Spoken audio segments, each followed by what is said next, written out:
Let's see how far we can get with the remaining part of the book.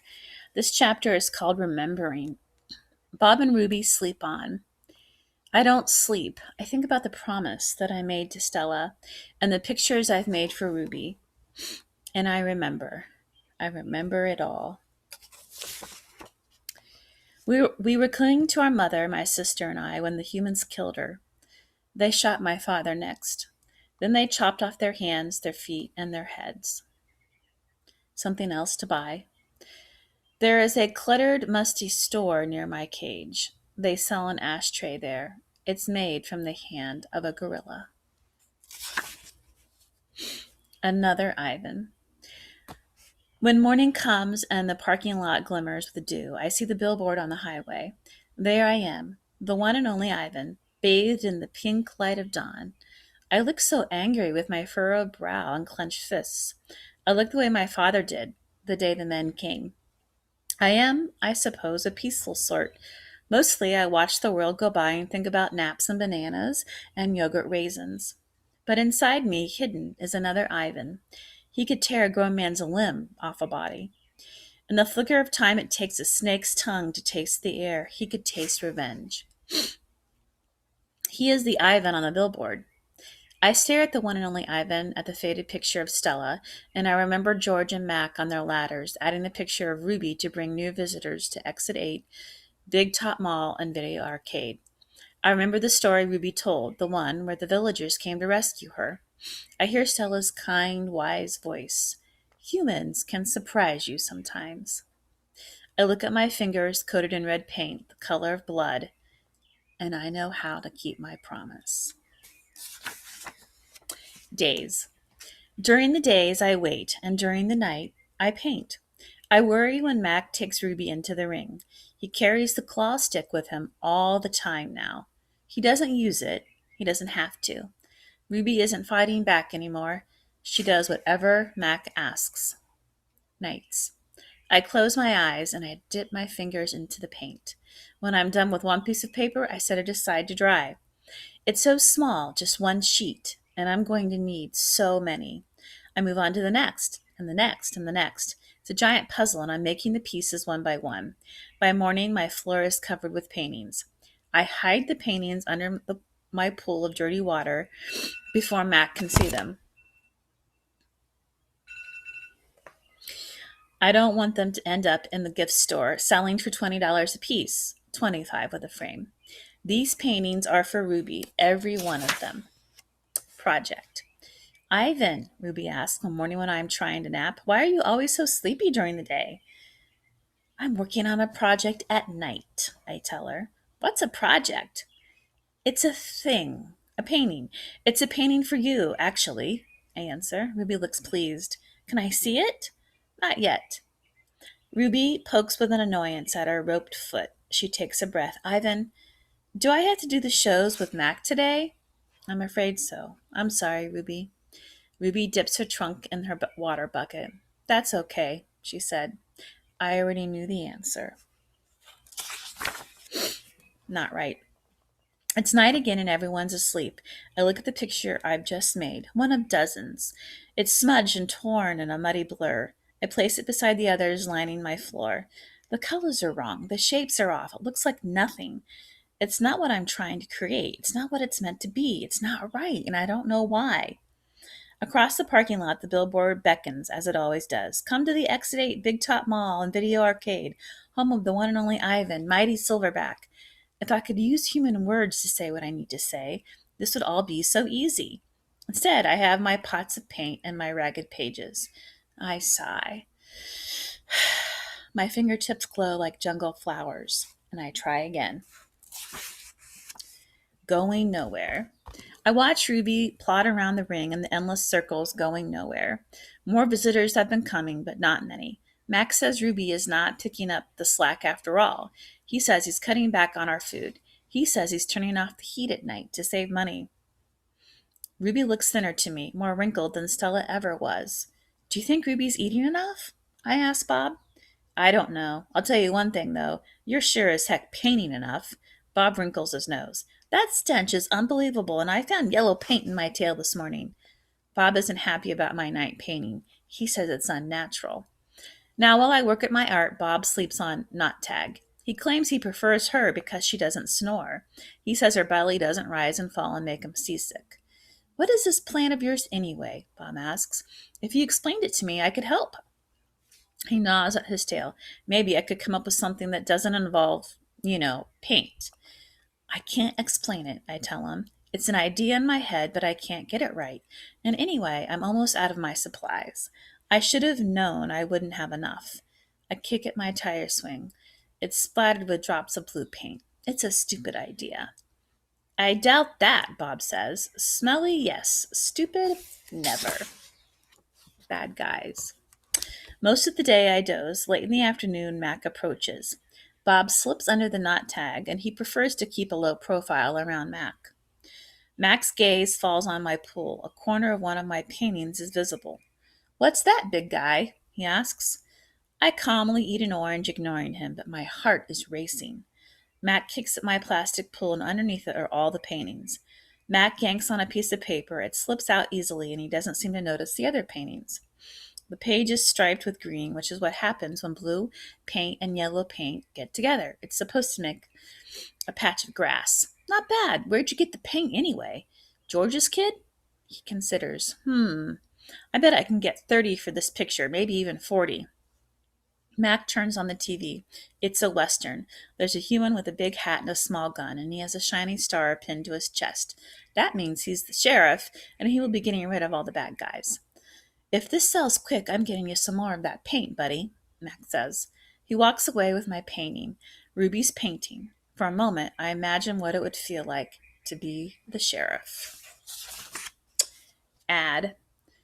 Good news, huh? Bob says when Mac's out of earshot. Looks like you might be getting some more supplies. I don't want to paint for Mac, I say. I'm painting for Ruby.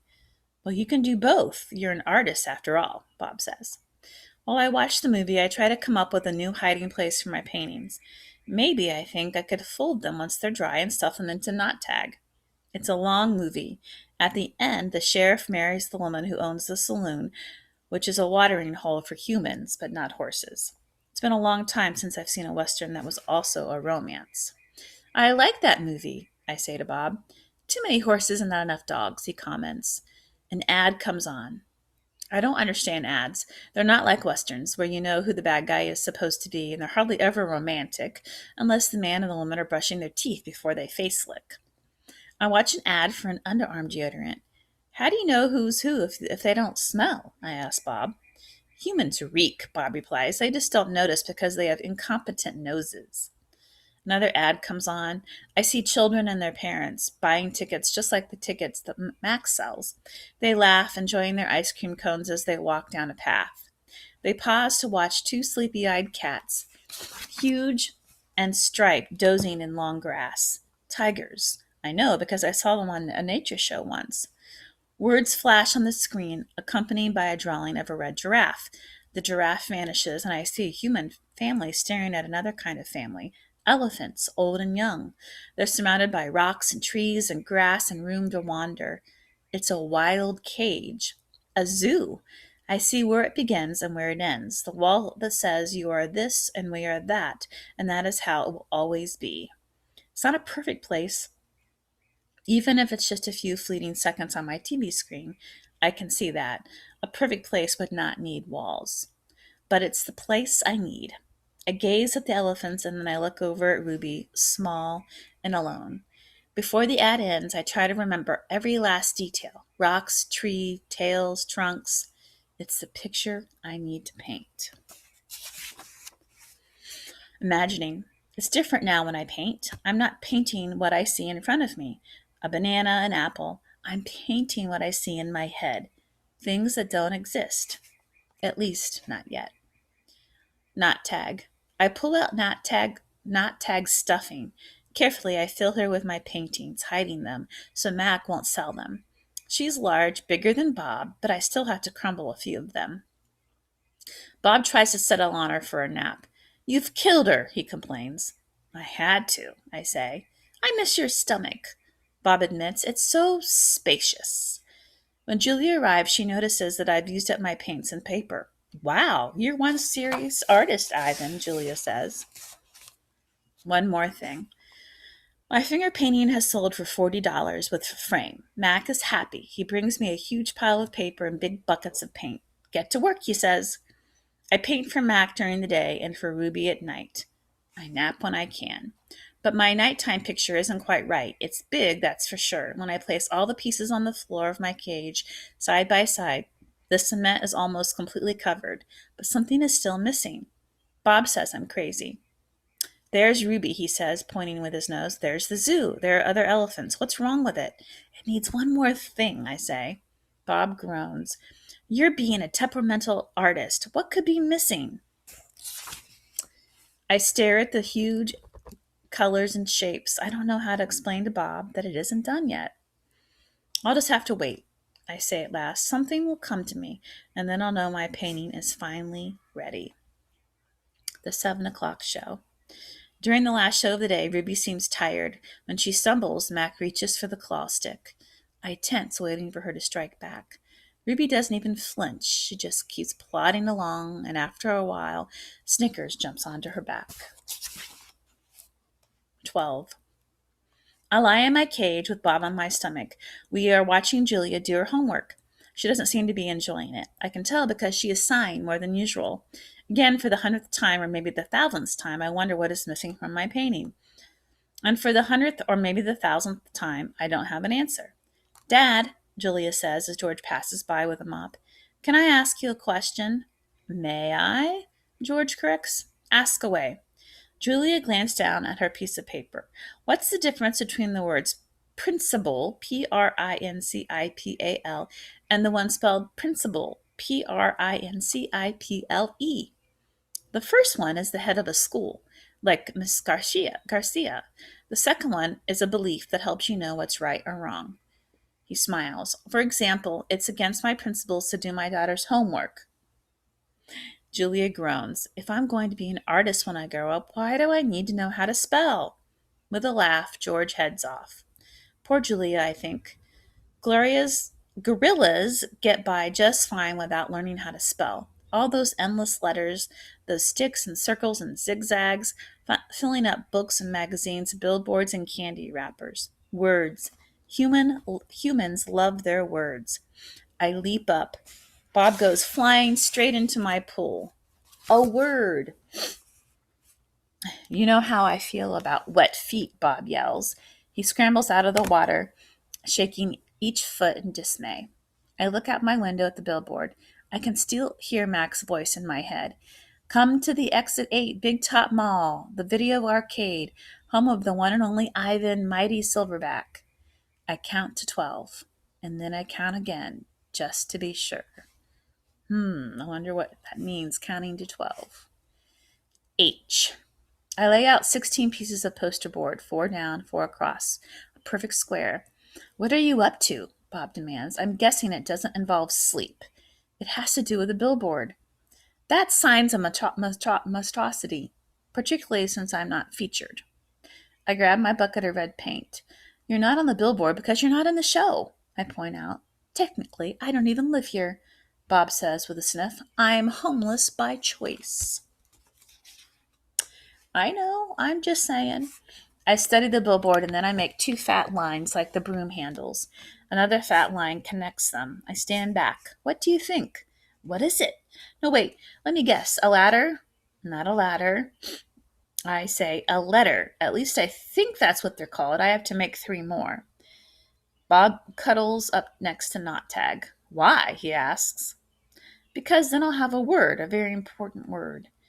What word? Bob asks. Home. Bob closes his eyes. That's not so important, he says quietly. Nervous. All day long, I knuckle walk circles around my cage. I'm so nervous I can't nap. I can't even eat. Well, not very much anyway. I'm ready to show Julia what I've made. It has to be Julia. She's an artist. Surely she'll truly look at my painting.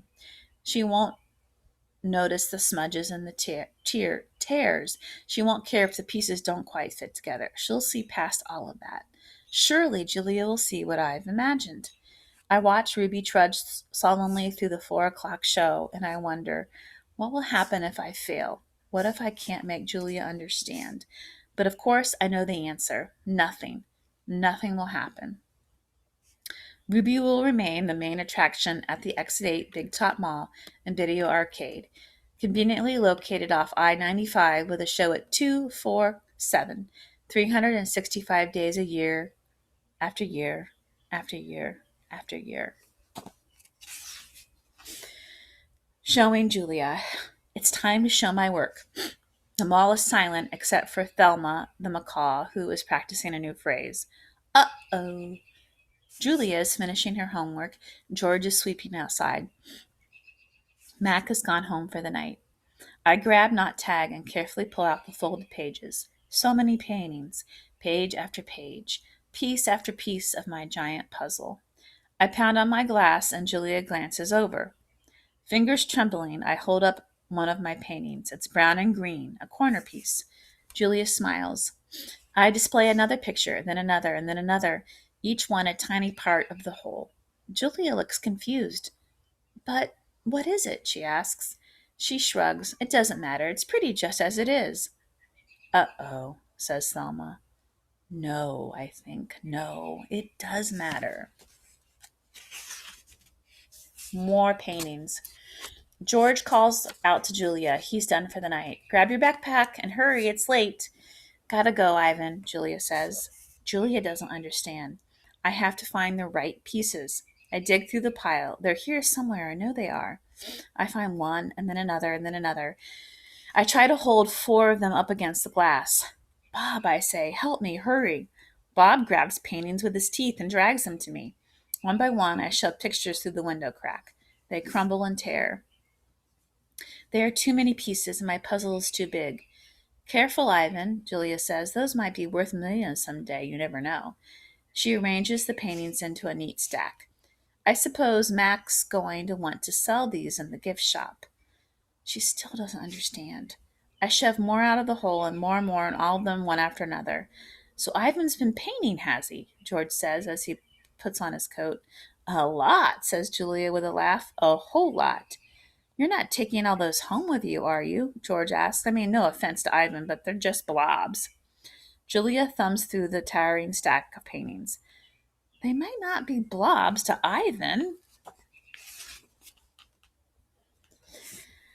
Let's leave those by the office, George suggests. Mac will want to try selling them. Although why would anyone pay $40 for a finger painting of a 2-year-old that a 2-year-old could do? I do not know.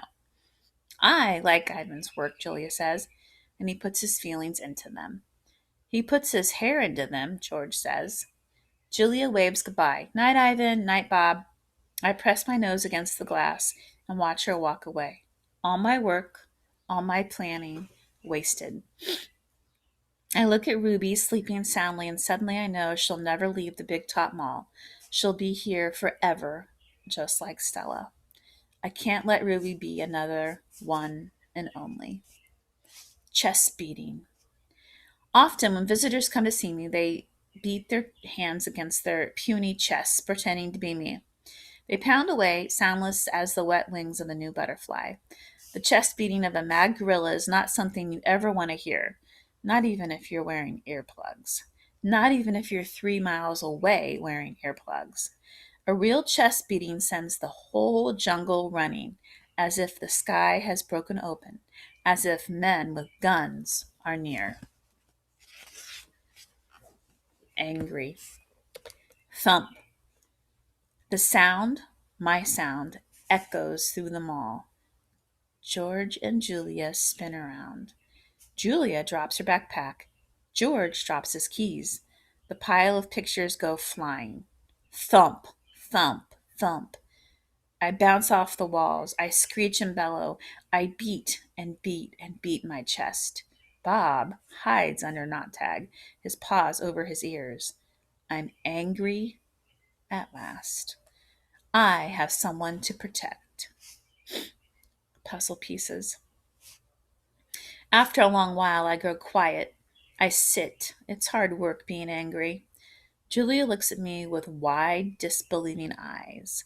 I'm panting. I'm a little out of shape. What the heck was that? George demands. Something's really wrong, Julia says. I've never seen Ivan act this way. He seems to be calming down, though, thank goodness, George says. Julia shakes her head. He's still upset, Dad. Look at his eyes. My parents are scattered. My pictures are scattered all over the floor like huge autumn leaves. What a mess, George says, sighing. Wish I hadn't bothered sweeping tonight. Do you think Ivan's okay? Julia asks. Probably just a temper tantrum, George says. He reaches under a chair to retrieve a brown and red picture. Can't say I blame the guy, stuck in that tiny cage all these years. Julia starts to answer, but then she freezes and she cocks her head. She stares at her feet where my pictures lie in disarray. Dad, she whispers, come see this.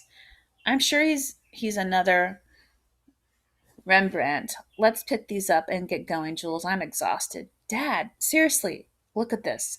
George follows her gaze. I see blobs, many, many blobs, along with the occasional swirl. Please, can we go home now? That's an H, Dad. Julia kneels down, straightening one picture then another. That's an H, and here she puts here this is an I don't know, an E? George rubs his eyes. I hold my breath. Julia is running now. She picks up one picture, sets down another. It's like a puzzle, Dad. This is something. It's a word, maybe words and a picture of something, a giant picture. Jules, George says, this is crazy. But he's looking at the floor too, wandering from picture to picture and scratching his head. H-E-O, ho? Julia chews on her lower lip. H-E-O. That looks a lot like an I. H-E-O-I. George writes in the air with his fingers. I-E-O-H. Not the letter, an actual I. And that's a foot. Maybe that's a tree and a trunk, Dad. I think that's a trunk. Julia runs to my window. Ivan, she whispers. What did you make? I stare back. I cross my arms. This is taking much longer than I thought it would. Humans. Sometimes they make chimps look smart. And we will stop there. I will finish the book next time. The next chapter is called Finally.